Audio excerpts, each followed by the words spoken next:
आरव, बेटा उठ जाओ, सुबह हो गई। स्कूल भी तो जाना है ना। जल्दी से उठकर तैयार हो जाओ, वरना लेट हो जाओगे। फिर मुझसे कहोगे कि जल्दी क्यों नहीं उठाया। अभी उठा रही हूँ तो तुम सुन नहीं रहे मेरी। उठ जाओ बेटा, सुबह हो गई। यह कहानी है आरव नाम के एक बहुत ही होशियार लड़के की। आरव होशियार तो था ही, लेकिन वह काफी ज्यादा आलसी भी था। वह हर काम को कल पर टालता रहता था। आरव को सुबह उठना बिल्कुल पसंद नहीं था। उसे तो बस खेलना और कार्टून देखना अच्छा लगता था। उफ उफ उफ, इतनी सुबह कौन स्कूल जाता है। कितना मजा आता अगर स्कूल दोपहर में होता, लेकिन मेरे कहने से ही थोड़ी ना कुछ हो जाएगा। मुझे ये रोज रोज भारी सा बैग लेकर स्कूल जाना बिल्कुल भी पसंद नहीं है। आरव का बैग भी हमेशा गड़बड़ रहता। किताबें उलटी सीधी, कॉपी कहीं और, पेंसिल गायब। हमेशा कुछ न कुछ गड़बड़ाया रहता था।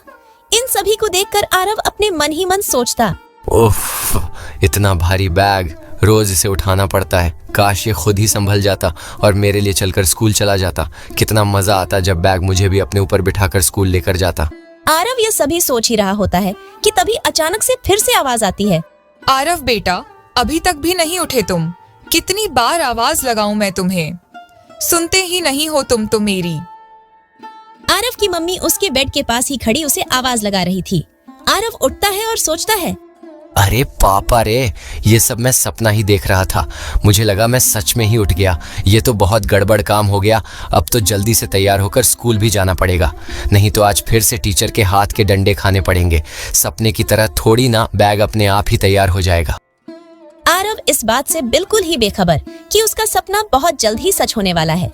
जल्दी से तैयार होकर स्कूल की ओर रवाना हो जाता है। आरव किसी तरह बैग लेकर स्कूल तो पहुंच गया, लेकिन क्लास में उसके लिए एक नई मुसीबत इंतजार कर रही थी। गुड मॉर्निंग बच्चों। Good morning teacher. Teacher class में आने के बाद सभी बच्चों की अटेंडेंस लेती है, फिर बोलती है, तो बच्चों, आज हम जनरल नॉलेज की टेस्ट लेंगे। आरव मन ही मन घबराकर सोचने लगता है, अरे बाप रे, टेस्ट? ये तो मुझे किसी ने बताया ही नहीं। आज तो मेरी ढंग से बैंड बजने वाली है। मुझे तो कुछ भी याद नहीं है। सभी मुझ पर हंसेंगे। क्लास टीचर ने यहाँ वहाँ सभी बच्चों की ओर देखा और फिर आरव को खड़ा करके पूछा, आरव, तुम खड़े हो जाओ और बताओ, हमारा राष्ट्रीय पक्षी कौन है? वो मुर्गा।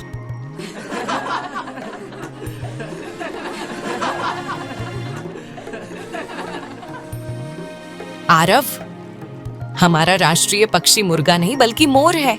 तुम्हारा पढ़ने में बिल्कुल भी ध्यान नहीं है। तुम्हें ध्यान लगाकर पढ़ने की जरूरत है। कल मैं फिर से टेस्ट लूंगी। अगर तुम कल भी सवालों के सही सही जवाब नहीं दे पाए तो मैं तुम्हें कल मुर्गा बना दूंगी।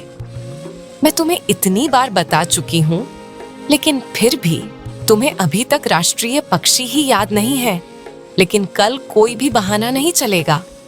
मैं कल सबसे पहले आते ही तुमसे ही सवाल पूछूंगी।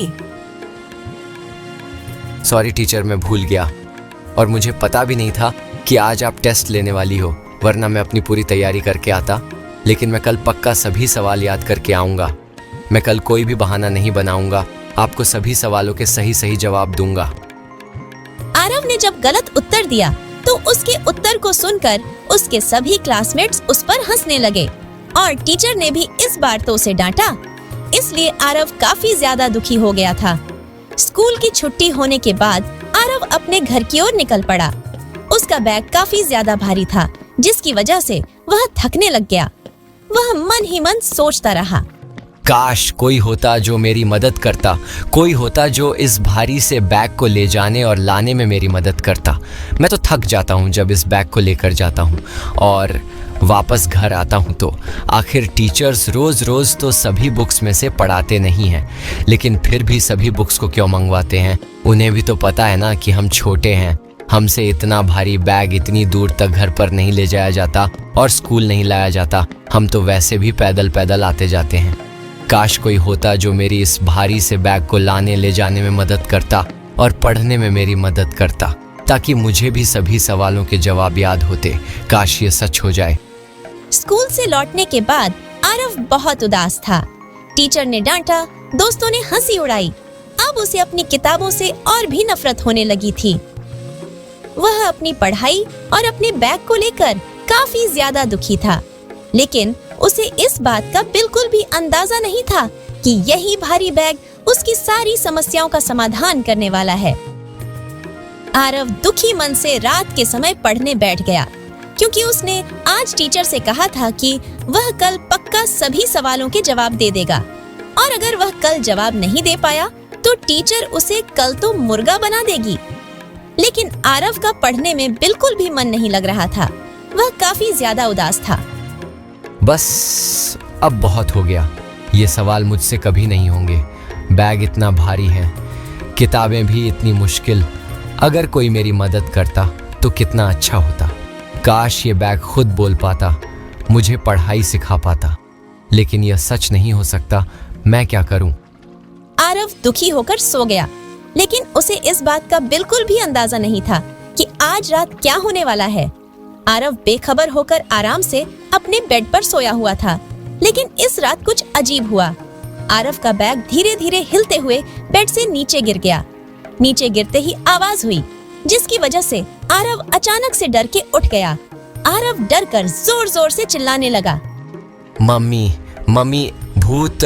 मेरा बैग अपने आप ही नीचे गिर गया। मम्मी, मेरे कमरे में भूत है। भूत, मुझे कुछ मत करना प्लीज।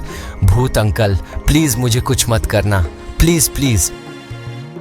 आरव, अरे मैं कोई भूत नहीं हूँ, तुम डरो मत मुझसे।